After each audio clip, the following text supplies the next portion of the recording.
ফেসবুকের ট্রান্সফার মার্কেটের বোর্ড কম্পিটিশনে ইতিমধ্যে তো আর্জেন্টিনাকে পুরো কাপ পাইয়ে দিয়েছে বাংলাদেশ। বিশাল ব্যবধানে উইন করছি আমরা। বাংলাদেশ প্রায় 1 মিলিয়ন লাভ রিয়েক্ট পাইছে, আর আর্জেন্টিনা মাত্র 22,000 কেয়ার রিয়েক্ট। এটা হাস্যকর খুবই। আজকে আমরা হিসাব করব বাংলাদেশের লাভ রিয়েক্ট হিসাব করলে হলো 1 মিলিয়ন।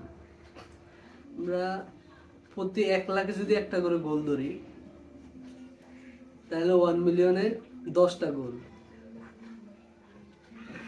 আর আর্জেন্টিনার তো 22,000 কেয়ার রিয়েক্ট, তার মানে ওরা একটা গোলও দিতে পারে না। তাহলে এখানে যদি আমরা খেলার হিসাব করি তাহলে এখানে 10-0 বাংলাদেশের কাছে আর্জেন্টিনা হারছে। কি বলেন সবাই? আমার কথার সাথে একমত হলে চ্যানেলটা সাবস্ক্রাইব করে ভিডিওটা শেয়ার করে দিবেন।